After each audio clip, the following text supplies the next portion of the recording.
Content de vous apporter la parole ce matin. Un titre, un message intitulé « La puissance de l'action de grâce ». Est-ce que l'action de grâce, pour vous, c'est plus qu'une journée fériée, puis vous avez hâte à demain, puis de dire « Enfin, j'ai une longue fin de semaine ». J'espère qu'après ce message-là, ça va représenter plus que juste une journée de congé de plus. Ce sera réellement une œuvre que Dieu va faire dans votre cœur qui va emmener réellement cette action de grâce quotidienne. Et je ne sais pas si vous savez, mais c'est le 31 janvier 1957 que le Parlement proclama que le jour de l'action de grâce, une journée pour rendre grâce au Dieu Tout-Puissant des bienfaits dont jouit le peuple du Canada. Je vais sortir de la caverne, ce ne sera pas long. Inquiétez-vous pas, juste à me suivre quelques instants. Et merci aux techniciens de faire tous leurs efforts pour ajouter ça. Au Dieu Tout-Puissant des bienfaits dont jouit le peuple du Canada serait... On peut mettre le PowerPoint juste sur moi le titre en attendant. Je reprends. Une journée pour rendre grâce au Dieu Tout-Puissant des bienfaits dont jouit le peuple du Canada serait dorénavant célébrée le 2e lundi d'octobre. Entre autres, les récoltes abondantes et la citrouille est le symbole de récolte. En passant, merci à notre équipe de décoration qui ont fait ça la semaine passée. Hein, c'est beau travail. Merci. Il y a Marie-Claire, Gisèle, Nathalie qui font un beau travail à chaque saison, chaque période particulière. On est vraiment privilégiés. Et donc, ça représente un peu cette récolte d'abondance. Et au Québec, la fête n'est généralement pas considérée comme une célébration importante, mais il est courant de profiter de la longue fin de semaine pour faire du tourisme. La fin de semaine de l'Action de grâce est considérée comme la dernière occasion de profiter de son chalet avant l'hiver. Hein, c'est un petit peu ce que la majorité des gens connaissent de l'Action de grâce. Et moi, sincèrement, je prie et je rêve. C'est un des 3 rêves qu'il y a dans mon cœur pour l'Église Fusion, que les 2 autres, je vous les partagerai dans les prochaines semaines, lorsque ça viendra le temps de le faire. Mais ce matin, je vais vous partager ce rêve que j'ai, que l'Église Fusion entre dans des actions de grâce abondantes et continuelles. Et je rêve que l'action de grâce dans l'Église Fusion soit plus qu'une journée par année et que nos pensées soient plus vers la reconnaissance que vers les vacances. J'ai rien contre le fait de profiter de ces longues fins de semaine pour prendre du temps en famille, mais au-delà de cela, de juste penser à jours fériés, vacances, congés, est-ce qu'on peut s'arrêter et penser à la reconnaissance envers Dieu? Il y a Hébreux 13 au verset 15 qui dit « Par Jésus, offrons sans cesse à Dieu un sacrifice de louange, c'est-à-dire le fruit de lèvres qui confessent son nom. » Et on est appelé, on vient de passer les paniers pour nos dîmes et offrandes financières, qui est une autre façon d'adorer le Seigneur, mais aussi ce sacrifice de louange, c'est-à-dire le fruit de lèvres qui confesse son nom, quelque chose à offrir sans cesse. On va être dans la première épître de Thessaloniciens ce matin, quelques passages qu'on va cueillir et qu'on va parler ce matin ensemble, parce que c'est étonnant de voir dans cette une des premières épîtres que l'apôtre Paul a écrite autour des années 51-52 après Jésus-Christ. Et déjà, il y a de la tribulation, il y a de l'affliction, il y a des épreuves, il y a du combat, mais il y a de la joie par le Saint-Esprit parce qu'il est continuellement dans l'action de grâce. 1 Thessaloniciens, chapitre 1, verset 2, il commence son épître, il va dire « Nous rendons continuellement grâce à Dieu pour vous tous, faisant mention de vous dans nos prières. » Et la puissance de l'action de grâce, c'est de demeurer dans la joie, dans la réalité de la vie. Ça veut dire avec nos combats, nos victoires et nos échecs. Demeurer ou retrouver sa joie malgré les soucis quotidiens, les stress, les déceptions de la vie et les voleurs de joie. Je ne sais pas si ça vous arrive ou ce que me semble. La journée va bien, c'est bénissant, tout est beau, c'est une belle journée. Tout d'un coup, il arrive un événement, quelque chose de quand même banal. Une parole qu'on se fait dire, une situation, on perd nos clés, n'importe quoi de banal. Et puis là, ça vient nous voler notre joie. Et puis là, on commence à se soucier, s'angoisser, stresser. Comprenez-vous que l'apôtre Paul, il y avait toutes sortes de soucis, d'inquiétudes, d'angoisse et de stress continuel dans le ministère, dans le combat spirituel, dans tout ça. Et sa clé pour rester en santé mentalement, émotionnellement, spirituellement et en feu dans la joie de l'esprit, c'était l'action de grâce. Et c'est pour ça que si vous captez cette clé ce matin, de la puissance de l'action de grâce, peu importe les situations que vous allez vivre, vous allez rester ou vous allez retrouver votre joie et vous allez être fort spirituellement. Là, quelques images. Ça, c'est Thessalonique aujourd'hui, en 2011. Il y a 322 000 habitants en 2011. Ça existe encore aujourd'hui. Et on peut voir la prochaine photo. Et là, il y en a qui vont dire, c'est sûr qu'avec un paysage comme ça, c'était facile pour l'apôtre Paul de rendre grâce continuellement. Mais c'était bien au-delà de cela. C'était bien au-delà de ces beaux paysages. Il faut comprendre que la joie de l'esprit vient avec la délivrance de la colère à venir. Lorsqu'on saisit qu'on n'est plus sous la colère de Dieu, qu'on est pardonné de tous nos péchés, c'est la base, c'est la raison principale qui fait en sorte qu'il y a une joie profonde, ancrée en nous, au-delà de toutes circonstances humaines et quotidiennes, qui fait en sorte que la joie, elle est là, elle est durable, elle est véritable, c'est la joie de l'esprit. Dans 1 Thessaloniciens, chapitre 1, verset 9, il va dire, « Vous vous êtes tournés vers Dieu en abandonnant les idoles pour servir le Dieu vivant et vrai, et pour attendre du ciel son Fils qu'il a ressuscité, Jésus, celui qui nous délivre de la colère à venir. » Je veux juste semer ça dans vos cœurs en partant. C'est la raison constitutionnelle de la joie de l'esprit en nous qui surpasse, qui transcende les stress quotidiens, même les deuils, les déchirements, qui surpassent les difficultés. Il y a quelques années, au Burundi, en Afrique, alors qu'il y avait toutes sortes de meurtres, de génocides, il y avait une église qui a réussi à ressusciter de leurs cendres alors que plusieurs de leurs membres étaient morts, assassinés par toutes sortes de guerres de clans et tout ça. Et alors que les cadavres étaient empilés, parce qu'il n'y avait pas dans la pauvreté, il n'y avait pas le temps de tout faire les funérailles dans le fond de l'église, avec une bâche pour couvrir ça, des morts étaient là. Le Saint-Esprit a fait une œuvre dans l'Église et la joie est revenue. Le peuple de Dieu, au travers des semaines, a revenu dans une joie incommensurable. La joie de l'Esprit est au-delà des circonstances humaines. Parce que fondamentalement, la raison principale et pour laquelle nous pouvons être dans la joie continuelle, c'est parce qu'on n'est plus sous la colère de Dieu. On a été sauvés en Jésus-Christ, on a été pardonnés et que en toutes circonstances, cette joie-là, elle revient par l'Esprit. Elle est là. On n'a pas besoin d'avoir une augmentation de salaire. Ça l'aide, mais on n'a pas besoin de ça. On n'a pas besoin simplement de belles paroles, d'une journée, d'un soleil splendide pour que, waouh, c'est une belle journée aujourd'hui. Et c'est comme ça. Il faut comprendre qu'on va voir comment rester demeuré avec la clé de l'action de grâce dans la joie du Saint-Esprit. Mais c'est de saisir tout simplement que c'est le fait qu'on a abandonné notre ancienne vie. Maintenant, nous sommes des enfants de Dieu.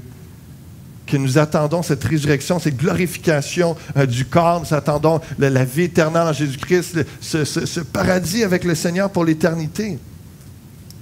Et sachant que le jugement ne viendra pas contre nous.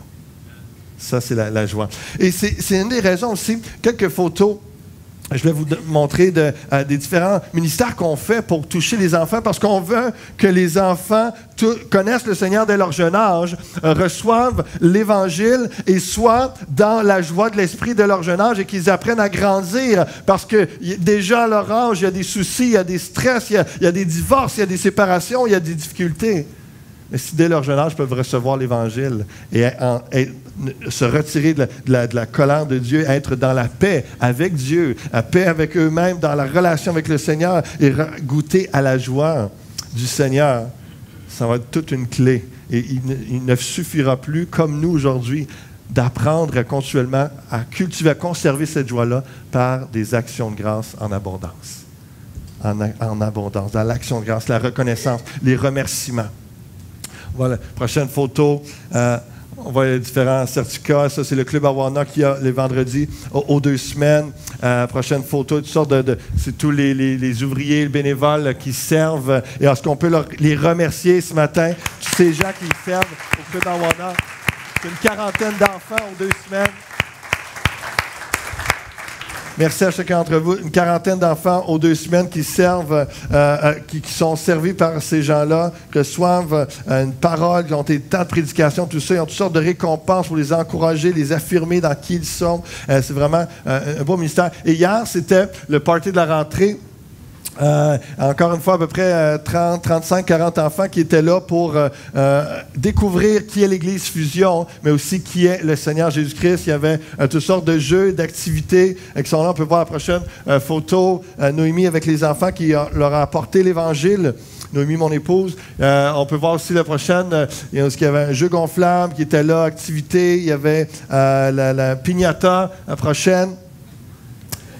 Il y a eu toutes sortes de jeux d'équipe qui ont été organisés. Et puis, il y avait plus de 12-15 enfants qui étaient là pour la première fois, qui ne viennent pas à l'église ici régulièrement, qui étaient là pour entendre l'Évangile, découvrir, leur faire vivre une expérience positive. Et tout ça parce qu'on sait que ces enfants-là, comme chacun d'entre vous, a besoin de l'Évangile, a besoin de la vie éternelle, a besoin de la joie du Saint-Esprit pour être fort et grandir, avancer et d'avoir une santé émotionnelle, une santé dans toute leur vie, de savoir gérer les stress et les soucis quotidiens, les voleurs de joie. Et c'est par l'action de grâce en abondance que ça prend place. On retourne dans les Thessaloniciens et tantôt... On va rendre grâce au Seigneur pour un couple de l'Église qui ont donné leur vie au Seigneur l'année passée. Puis tout un témoignage, Michel et Lynn, dans quelques minutes, je vais les inviter et puis ils vont nous partager ce que Dieu a fait. On va rendre grâce au Seigneur pour ce que Dieu a fait dans leur vie.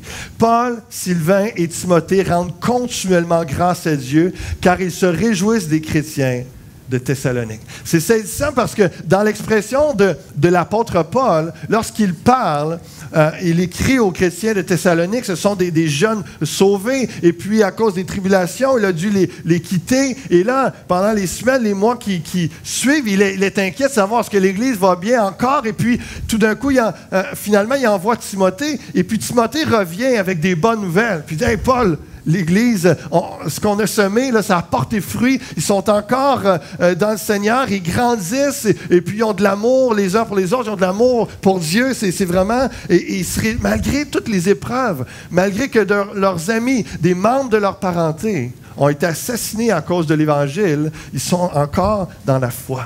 Ils sont encore dans la joie. Là, l'apôtre Paul est tellement reconnaissant. Il dit, je rends grâce à Dieu. Car sa reconnaissance envers Dieu n'est pas dans le fait que tout le monde est en santé, que l'Église a beaucoup d'argent ou que lui-même vit toutes sortes de conforts matériels. Sa reconnaissance envers Dieu, elle est continuelle et elle est dans le fait que le peuple de Dieu, les chrétiens, ses frères et sœurs sont en train de grandir, ils continuent, persévèrent dans la foi. Et ça, déjà là, lorsqu'on oriente nos actions de grâce et notre regard vers le progrès que Dieu fait dans la vie des autres, ça vient détourner toutes nos déceptions, ou ce qui nous fatigue, qui nous dérange dans les détails de la vie, ou ce qui est éphémère, ce qui est matériel, ce qui est peu important en fait. Et on se concentre à remercier le Seigneur pour « Hey, merci pour mon tel frère ou telle sœur qui sert dans l'Église, que je vois qui persévère, qui est fidèle. Hey, merci Seigneur, parce que dans telle situation, moi, je pensais qu'on ne reverrait plus la personne, parce que c'était tellement difficile ce qu'elle vivait. Soudain, inattendu, ça y a frappé dessus, c'est tombé dessus, mais elle est encore là, fidèle, puis elle est plus passionnée qu'avant. Seigneur, elle m'édifie, cette personne-là. Merci, Seigneur. L'apôtre Paul était continuellement accentué vers les autres. Et sa reconnaissance n'était pas dans les détails humains, mais dans les choses que Dieu faisait dans la vie des autres. 1 Thessaloniciens, chapitre 2, verset 13. C'est pourquoi nous rendons continuellement grâce à Dieu de ce qu'en recevant la parole de Dieu, que nous vous avons fait entendre, vous l'avez reçue non comme la parole des hommes, mais ainsi qu'elle est véritablement comme la parole de Dieu qui agit en vous, qui croyez. Et ça, en passant, juste une petite parenthèse. C'est une grosse différence dans la vie chrétienne, dans l'impact que la parole de Dieu, que la prédication fait sur nos vies. Si on reconnaît que ce que le gars en avant est en train de dire, c'est pas de son cru, c'est pas de lui-même, c'est pas pour passer un message humain, etc. Il est en train de prêcher la parole de Dieu. Et si je reçois, au-delà des mots peut-être qui me dérangent ou que je ne saisis pas ou quoi que ce soit, en dehors de la personnalité de la personne, si vous captez le message, hey, il y a une parole de Dieu pour moi ce matin. Ça, c'est le message. C'est ça qui va faire en sorte que vous allez grandir. C'est ça qui va faire en sorte que votre foi va s'affermir et puis que vous allez dire, « Wow, le Seigneur m'a parlé ce matin. À moi. » Il y avait une parole et il me disait d'être dans l'action de grâce continuelle pour que je sois dans la joie du Saint-Esprit continuellement. Wow! Et je vais considérer cette parole-là et c'est comme ça. Nous rendons continuellement grâce à Dieu de ce qu'en recevant la parole de Dieu que nous avons fait entendre, vous l'avez reçue non comme la parole des hommes, mais ainsi qu'elle est véritablement comme la parole de Dieu qui agit en vous qui croyez. La même chose quand vous lisez votre Bible.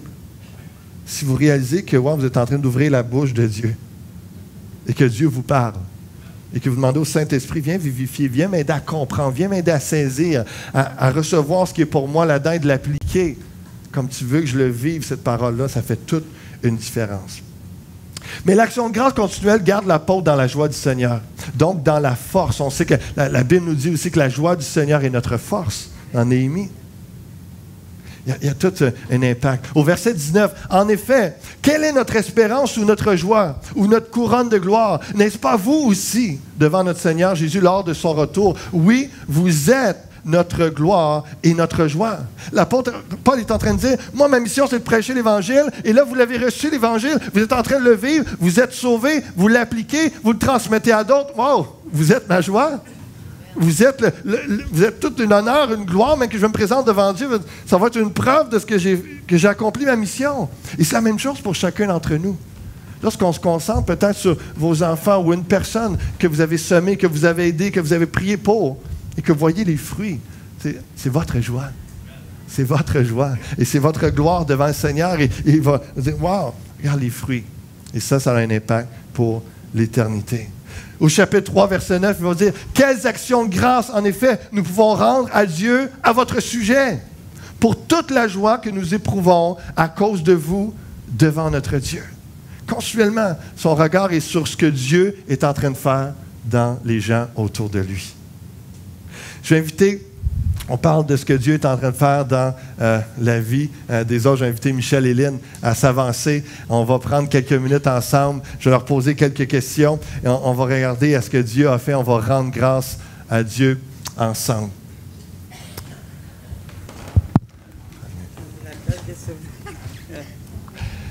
Allô? Merci d'être là, Michel et Lynn. Je sais que... Encouragez-les donc ce matin, sans les accueillant. Là.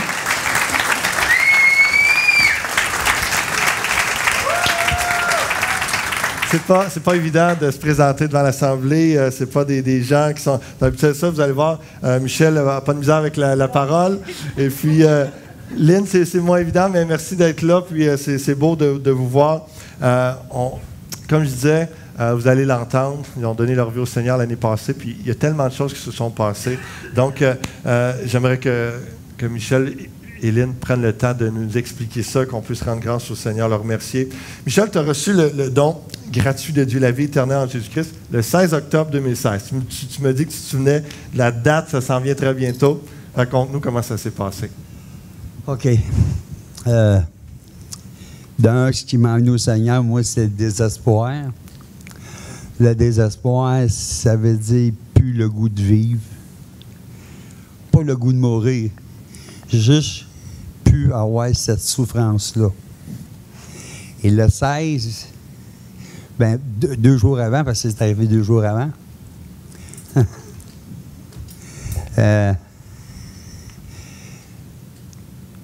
moi, tout était préparé pour que je m'en aille de l'autre côté. Je m'en allais passer à l'acte. Et quand je suis venu pour le faire, ben, il y avait un tableau à ma gauche que mon patron m'avait vendu assez cher. Mon patron, c'était Raymond. Puis moi, je ne suis pas un gars qui est attiré par les arts, là. Mais ce tableau-là m'appelait. Je ne sais pas pourquoi. J'avais vu un livre qui s'appelait Jonathan Livingston de Goéland, puis ça me rappelait ça.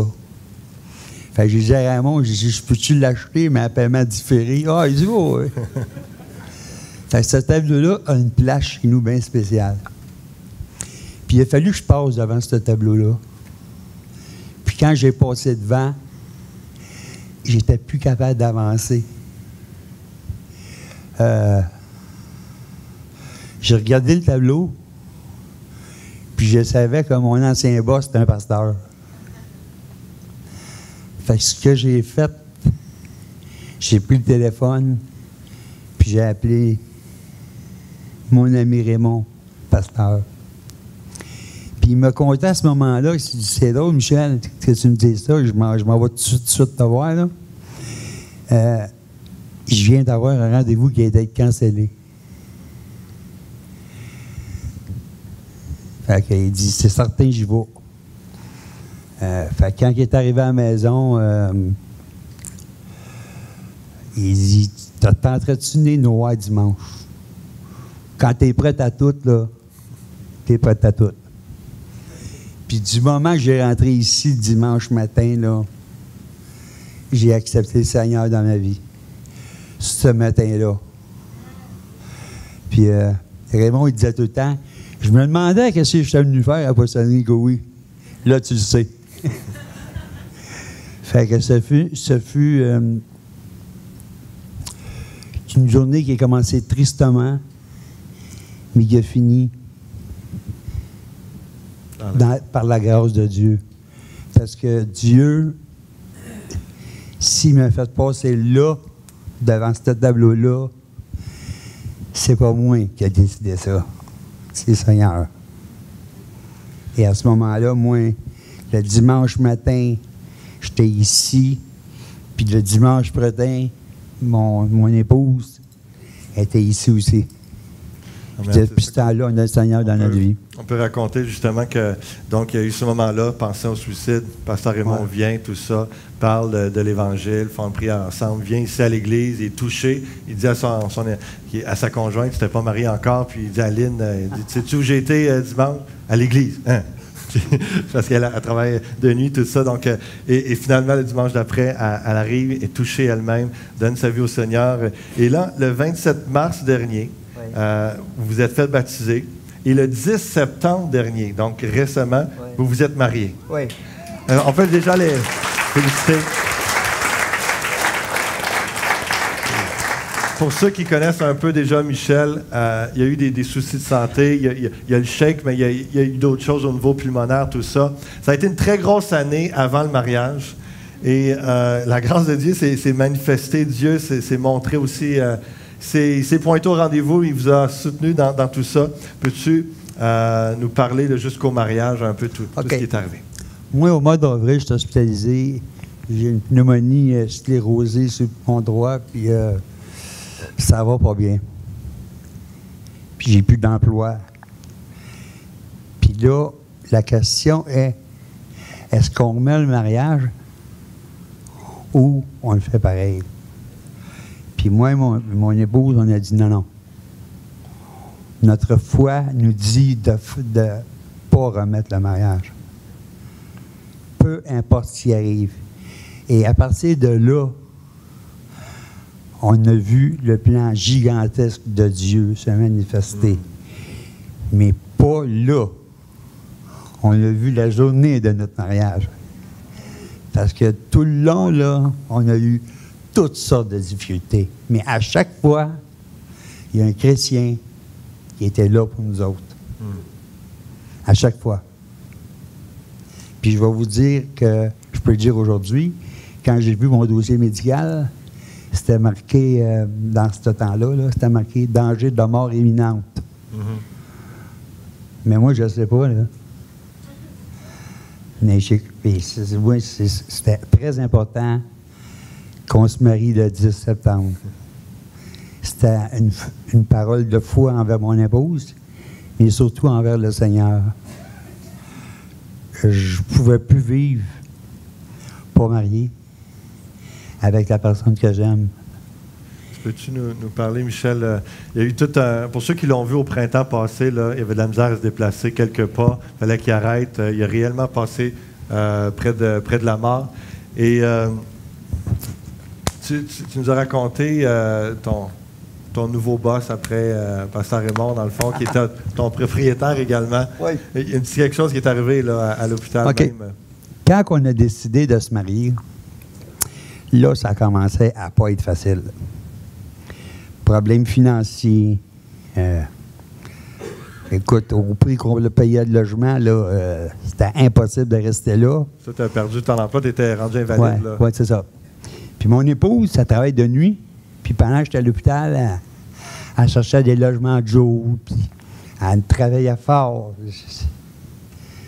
C'était incroyable ce qu'elle avait fait. Ah. Puis mon patron, connaissez-vous ça, Scrooge? Scrooge? Il aurait pu y donner des leçons. Puis le miracle là-dedans, c'est que du moment qu'on a décidé de se marier, mon patron est venu me voir à l'hôpital, qui est mon propriétaire aussi. Une autre personne que Raymond. Une autre personne que Raymond. Il est venu nous voir et j'ai dit, oh boy. Il dit, il s'est assis, il dit, écoute, je vais faire une affaire pour vous autres. Du moment jusqu'au 1er juillet, là, on va oublier le loyer. Puis il nous a réduit notre loyer de 125 $ par mois. Puis venant de sa part, là, ça, là, c'est Dieu. Amen. Il n'y a que Dieu qui pouvait y mettre ça dans son cœur. Parce que Lynn est en train de chercher particulièrement, parce que Michel avait de la misère à se déplacer, là, il est en train de se préparer pour déménager, puis il regardait ça avec la fatigue, l'épuisement, le stress de santé, tout ça, puis finalement, son propriétaire vient lui dire, écoute, laissez faire le déménagement, là, on baisse oubliez le loyer pour quelque temps, On peut rendre grâce au Seigneur déjà pour l'œuvre de Dieu Puis en passant, mon propriétaire, je l'ai vu cette semaine, puis je lui ai demandé si ça te ferait peut-être du bien d'avoir une Bible. Mais il dit pas un coup que je vais revenir, essaye de m'en avoir une. Amen. J'ai déjà prié pour lui. Oui. Question pour Lynn maintenant. Vous me parliez que déjà, depuis le 10 septembre, depuis votre mariage, il y a quelque chose qui s'est passé entre vous, il y a quelque chose qui est changé. Peux-tu juste nous en parler? Mais aujourd'hui, Michel il est quelqu'un de nouveau. Il a bien changé. Je me sens aimée. Je suis heureuse. Je suis comblée. Gloire à Dieu. Puis, il fait beaucoup d'efforts pour parce qu'il y a un problème de cigarette. Puis il fait beaucoup d'efforts, puis un projet, puis je l'encourage. Puis merci Seigneur. Amen. Merci. Dernière question pour Michel. C'est vraiment beau de les voir depuis un an, mais depuis le mariage. Ils sont en train de revivre littéralement. C'est par la grâce de Dieu, la vie de résurrection qui est entrée en eux. Puis quand ils m'ont dit ça dans le bureau, depuis qu'on s'est mariés, c'est spécial. Là. C'est comme on s'est renouvelé, là, notre amour, etc. Je trouvais ça vraiment cute, mais beau de voir justement le sérieux du mariage, comment la bénédiction de Dieu, elle est là. Et Michel, dernier témoignage ce matin, je sais qu'il y a bien d'autres petites choses que Dieu et de grandes choses que Dieu a fait. Mais il y a eu une réconciliation avec ta famille, et ça a été vraiment particulier. Peux-tu nous en parler? Oui, mais après ça, je peux-tu dire une minute à m'adresser à l'Assemblée? Oui, conclue avec ça. Oui. OK. Moi, ça faisait au moins 25 ans que je n'avais pas vu ma famille. Puis Linda me disait, appelle-les donc. L'orgueil, hein? Puis ici, j'ai entendu un prêcheur, je pense que c'est Serge, qui avait dit, je vais le dire dans mes mots, là, avant d'offrir une offrande au Seigneur, va te réconcilier avec ton frère. Et ça, là, ça a fait son chemin. Et j'ai pris le téléphone, j'ai pitonné 5 fois. La 6e fois, il a répondu. Puis il m'a répondu, j'attendais ton appel. Puis depuis ce temps-là, là, il était tout aux noces en bas, au mariage. Puis puis honnêtement, j'ai été celui qui a divisé la famille. J'ai été celui qui a provoqué cette chicane-là. J'ai été l'artisan de Satan. Puis aujourd'hui, mon frère m'a dit que j'avais comme tout rassemblé la famille. Parce qu'ils étaient tous comme dispersés. Puis ça a fait comme, on se voit quasiment là, régulièrement toute la gang. Puis je suis devenu comme le rassembleur. Oh, Dieu. Puis ça, c'était...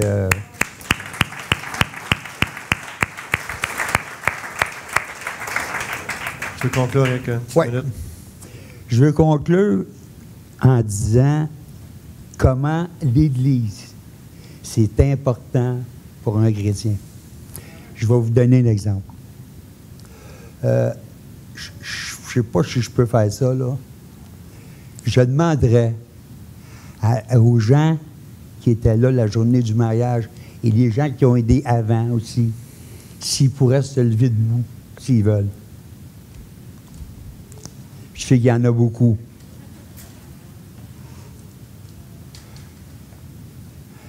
Ah, puis il y a plusieurs jeunes aussi ici, là. Vous n'êtes pas obligés. Merci. Ces gens-là, là, ils ont fait partie du plan du Seigneur, qui m'ont aidé par toutes sortes de moyens. J'en connais un qui m'a aidé financièrement, qui n'est pas ici. J'en connais qui ont fait de cette journée-là la plus belle journée de ma vie. Ouais. Mais ceux à qui je veux m'adresser spécialement, c'est les jeunes. Ceux qui ont fait le service en bas.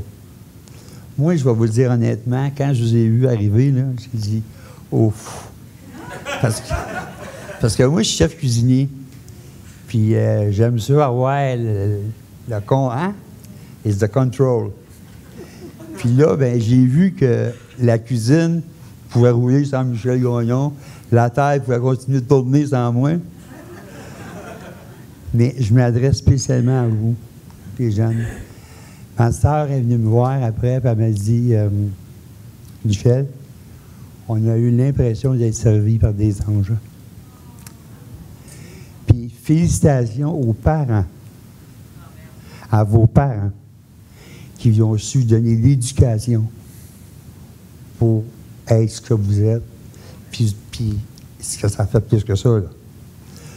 Quand j'ai reçu ça, moi, là, il a fallu que j'aille dehors à côté, puis il a fallu que je me mette à genoux pour demander pardon au Seigneur de cet orgueil que j'avais. Et c'est grâce à vous autres, les jeunes, ça. Gloire à Dieu. Amen.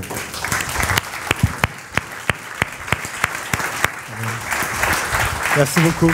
Merci beaucoup, Michel. Dernière main d'appréciation, d'encouragement. Merci pour votre temps, pour votre témoignage.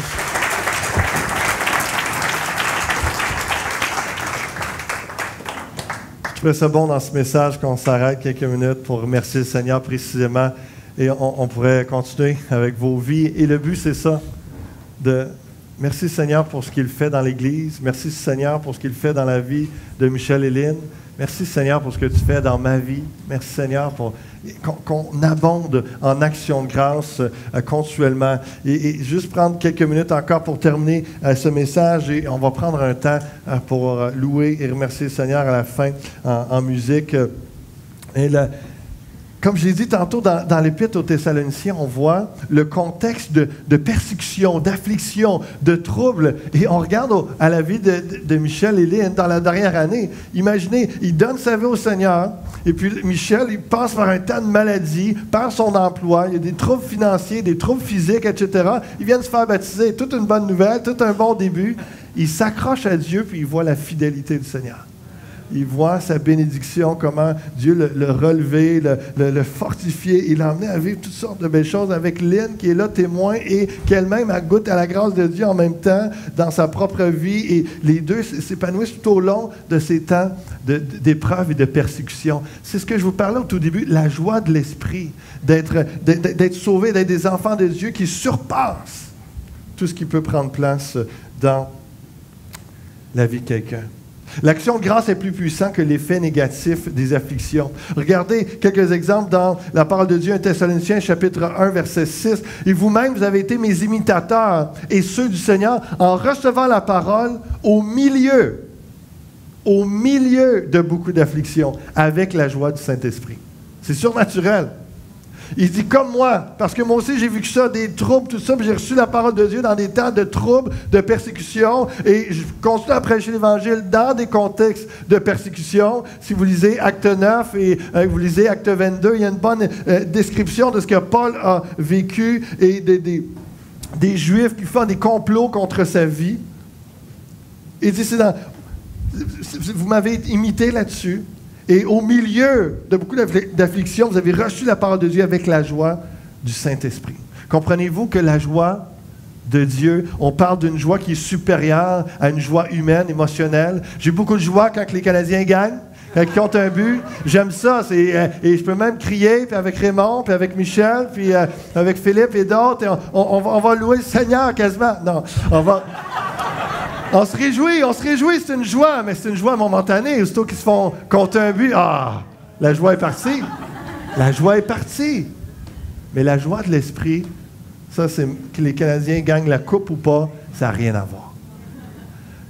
Et même que ma vie, pendant des jours, des semaines, aille bien ou pas, ça n'influe pas sur cette joie de l'esprit que l'apôtre Paul vit et qu'on peut vivre dans sa présence en tant qu'enfant de Dieu. Ça surpasse tout ça. Les afflictions qui est parlé ici, le mot thlipsis dans le grec, tribulation, affliction, tourment, détresse, souffrance, persécution, calamité. Des gens peut-être disaient, arrête d'écrire ma vie. Mais pourtant, continuellement dans l'épître de Paul, on voit qu'avec l'expression tribulation ou affliction, il y a le mot esprit, la joie de l'esprit, et il y a action de grâce. Continuellement dans l'épître, ça revient.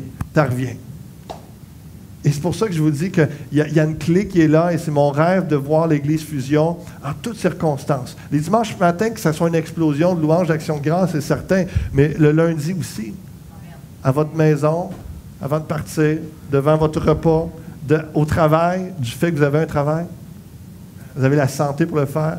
De remercier le Seigneur, vous avez probablement un véhicule pour vous rendre au travail. Sinon, vous marchez, donc vous êtes en santé pour marcher.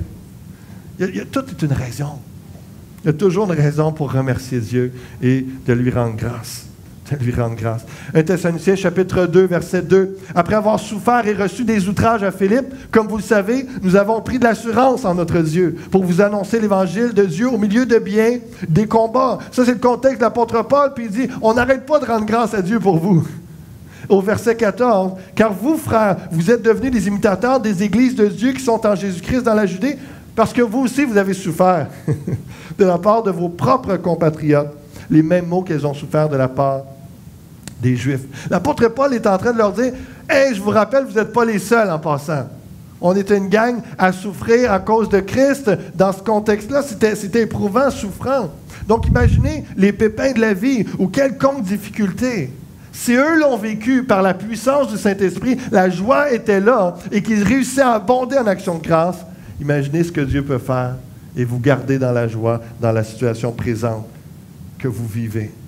C'est normal de souffrir et d'avoir des déceptions et de toutes sortes de choses du genre, mais c'est normal aussi de revenir continuellement dans la joie, car nous sommes chrétiens. Nous avons donc la clé, la puissance de l'action de grâce par le Saint-Esprit. Il va dire au chapitre 3, verset 3, « Que personne ne soit ébranlé au milieu des afflictions présentes, car vous savez vous-même que nous sommes destinés à cela. » C'est comme, sois pas étonné si tu vis du trouble ou de la difficulté. Sois plutôt étonné si tu restes dans l'abattement, si tu restes dans le découragement, si tu restes dans l'apitoiement sur soi. Ça, c'est pas la destination, c'est pas le destin de Dieu pour ta vie. Mais qu'on passe par des moments difficiles, ça, c'est pas C'est pas surprenant. Au verset 7, « En conséquence, frères, dans nos angoisses et nos épreuves, nous avons été consolés à votre sujet à cause de votre foi. Car maintenant nous vivons, puisque vous demeurez fermes dans le Seigneur. » Verset 9, « Quelles actions de grâce, en effet, nous pouvons rendre à Dieu à votre sujet, pour toute la joie que nous éprouvons à cause de vous devant notre Dieu. » En 2 versets, affliction, action de grâce, joie. Chapitre 4. Puisque vous avez appris de nous comment vous devez vous conduire et plaire à Dieu, et c'est là ce que vous faites, nous vous prions et nous vous conjurons au nom du Seigneur Jésus de marcher à cet égard de progrès en progrès. Tout le chapitre 4, il parle de la sanctification, mais ce qui ressort, il dit, ne cessez pas de progresser. Vous avez de l'amour en ce moment, puis on peut même, c'est incontestable, on le voit, c'est clair, hein, mais il dit quand même progresser dans l'amour. Et mon but ce matin, juste de vous rappeler ce verset-là, c'est de dire que vous pouvez progresser dans l'action de grâce. Quelqu'un pourrait dire, bah, il parle de l'action de grâce ce matin, puis moi, je ne suis pas rendu là du tout. Là. De la misère à remercier le Seigneur pour des choses. Je peux juste vous dire que vous pouvez progresser ce matin. Que c'est dans toute situation, par la parole de Dieu, par le Saint-Esprit en nous, on peut progresser. Dans notre amour envers les autres, dans notre amour pour Dieu, dans notre foi, on peut progresser, dans notre action de grâce aussi. Peut-être qu'en ce moment, c'est de temps en temps, et vous pouvez progresser à quotidiennement. Peut-être c'est quotidiennement, et ça peut progresser à continuellement. Et il y a une progression qui est là. Demande au Saint-Esprit sa joie. Et rappelle-toi, tu n'es plus sous la colère de Dieu. Remercie Dieu pour ça et pour tout ce qu'il est et tout ce qu'il fait pour toi. Et je termine avec cette pensée. Jésus est là devant la foule et juste avant qu'il fasse le miracle, la multiplication des pains et des poissons. Et il y a 2 multiplications dans l'Évangile de Marc, chapitre 6 et chapitre 8. Mais dans le chapitre 8, il y a 2 expressions qui sont là dans l'expression rendu grâce et je vous explique, je vous lis le texte. Marc 8, 6. Après avoir rendu grâce, donc il y a les pains, des gens qui viennent lui porter 7 pains dans le deuxième, dans l'évangile de Marc chapitre 8. Premier, c'est 5 et 2, et dans celui-là, c'est 7 pains. Après avoir rendu grâce, il les rompit, il les donna à ses disciples pour les distribuer, et ils les distribuèrent à la foule. La première expression, rendu grâce dans le grec, eucharistio, le mot eucharistie qui veut dire rendre grâce, reconnaissance, remercier. Donc, il remercie pour les pains, et là, il les distribue, il y a multiplication. Au verset 7, ils avaient encore quelques petits poissons, et Jésus, ayant rendu grâce, les fit aussi distribuer, ils mangèrent et furent rassasiés. La deuxième expression, rendu grâce, c'est pas le même mot. C'est eulogeo, louer, prier la bénédiction, une prière de bénédiction pour la consécration. Et il y a l'action de grâce, le remerciement et la louange. Vous savez, c'est la petite nuance rapide qu'on peut faire entre l'action de grâce et la louange. Tu sais, mon épouse, elle peut me dire, elle peut me louer pour ma beauté, et me dire, hey, t'es donc bien beau. Mais ça ne veut pas dire qu'elle va me remercier parce que ma beauté n'a rien fait pour elle nécessairement. Elle peut me louer pour dire, wow, David, t'es fort. T'es un homme fort, puis, hey, c'est quelque chose. Mais ça ne veut pas nécessairement dire qu'elle me remercie. Mais elle peut me remercier pour ma force en me disant, chérie, je t'apprécie. Je te remercie d'être fort et d'utiliser ta force pour me protéger, de me sécuriser. Là, on voit la petite nuance entre l'action de grâce et la louange. Vous pouvez louer le Seigneur pour toutes sortes de qualités. Mais lorsque vous commencez à le remercier, vous êtes en train de dire, je reconnais que tu es ça dans ma vie. Que tu fais ça dans ma vie. Tu l'as fait ce matin, tu l'as fait hier. J'ai foi en toi, Seigneur, et je te remercie parce que tu es un bouclier et tu es mon bouclier. Et il y a cette nuance-là qui est là, mais en bout de ligne, ça revient à élever la louange des actions de grâce à Dieu et combien on est reconnaissant, combien on veut l'adorer.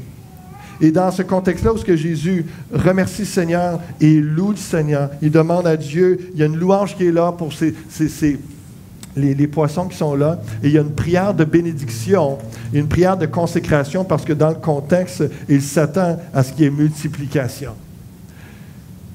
Et c'est glorieux, je veux juste vous laisser cette pensée-là. Le temps file ce matin, juste vous laisser cette pensée-là. Si vous commencez à vous détourner de ce qui vous angoisse, des manques dans votre vie, ce qui vous vole votre joie, ce qui vous inquiète, et vous commencez à remercier le Seigneur pour ce que vous avez entre les mains, et le louer pour ce que vous avez en ce moment, vous pouvez vous attendre à une multiplication. Vous pouvez vous attendre à ce qu'alors que vous apportez vos 5 pains, vos 2 poissons, ou vos 7 points et vos quelques poissons, Dieu va multiplier qui vous êtes, va multiplier ce que vous avez, va multiplier, alors que votre concentration n'est pas sur le matériel et sur Dieu. Merci Seigneur. Merci Seigneur. Merci Seigneur. Et comme Jésus voulait que ces quelques poissons et ces pains puissent nourrir la multitude, Dieu, s'il nous fait prospérer, nous bénit, nous multiplie dans quelques dons ou talents ou possessions que nous avons, c'est pour prendre soin des gens autour de nous et nourrir les gens. Soyez continuellement dans l'action de grâce et la louange et laissez Dieu multiplier ce que vous offrez à Dieu. Dieu pourvoira tous vos besoins. Remerciez-le pour tout. La parole nous dit, Dieu pourvoira à tous nos besoins. Je vais inviter les musiciens, s'il vous plaît, on va terminer, on va revenir avec Tu es bon, nous te louons. On va finir en cette célébration ce matin. Et c'est saisissant encore une fois dans la conclusion de l'épître aux Thessaloniciens, la première que Paul écrit, il va dire au verset 16, « Soyez toujours joyeux. » Et retenez bien le toujours, le sans cesse et le en toutes choses, le continuellement. On voit que c'est, faut pas que ça arrête. Et ça ne peut pas arrêter parce que le Saint-Esprit est là en nous, c'est lui. Soyez toujours joyeux, priez sans cesse, rendez grâce en toutes choses, car c'est à votre égard la volonté de Dieu en Jésus-Christ. N'éteignez pas l'Esprit. Le Saint-Esprit va vous amener cette joie en tant qu'enfant de Dieu. Et lorsqu'on prie et qu'on demande au Saint-Esprit de nous remplir et qu'on est dans l'action de grâce, il y aura cette joie continuelle qui est là. C'est la clé pour être dans la joie et ne pas se laisser voler par des détails notre joie, d'être dans l'action de grâce, dans la prière, dans la louange, la reconnaissance. Je vous invite à vous lever ce matin. On va rendre grâce à Dieu pour toutes sortes de choses. On peut remercier le Seigneur.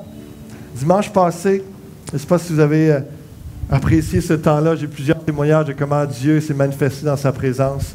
Et en plus, ça a été un de nos records d'assistance. On était près de 320 personnes. Je ne sais pas si vous le réalisez, mais c'est le double de ce que nous étions au début de la fusion.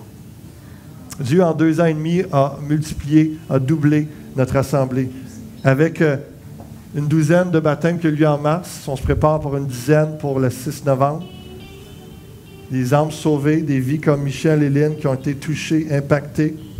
Des gens, on remercie le Seigneur pour dimanche passé, pas juste pour la multitude, mais pour plein de vies qui ont été saisies par la présence de Dieu. Saisies par son onction, le Saint-Esprit qui est venu remplir, renouveler, encourager. Et d'autres sont nés de nouveau dimanche passé. J'ai hâte de pouvoir les voir, soit le 6 novembre passant le jour du baptême ou plus tard, selon leur cheminement. Des gens qui ont trouvé l'espoir. On a parlé tantôt de Michel et Lynn, notre sœur Agathe qui est passée près de la mort aussi dans son corps et Dieu l'a fortifié. Ceux qui l'ont vu à l'hôpital étaient sur le bord de la mort, découragés. Et tout d'un coup, on lui parle aujourd'hui, la joie, la paix du Seigneur est revenue. Le Seigneur a touché son corps, il a touché son âme. Je remercie Dieu pour ça. Je remercie Dieu pour tous les ouvriers. Je remercie Dieu pour tous les ministères dans cette Église.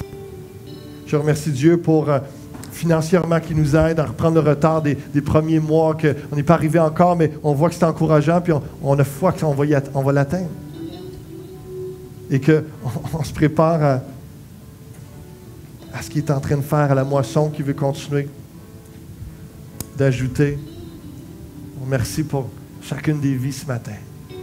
Est-ce qu'on peut déjà commencer à le louer, à être reconnaissant pour vos propres vies? Et les musiciens vont nous conduire dans ce chant. Te louons, tu es bon, et en tout temps, Dieu est bon, et qu'on puisse être dans cette pensée-là et quitter ce lieu, dire c'est bien trop vrai, c'est bien trop vrai. Au-delà des détails de ma vie, que je m'arrête et que je stresse avec ça. Tu es bon, Seigneur. Tu es tellement bon. Et je vais être reconnaissant pour ta bonté. Louons le Seigneur ensemble ce matin.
nous tuera jamais. Je vous entends ce matin.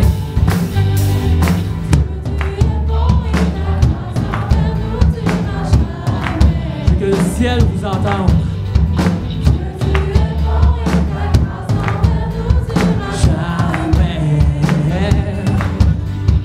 Tout le peuple et toutes les nations, de génération en génération, nous te louons. Alléluia, alléluia, nous te louons pour qui tu es.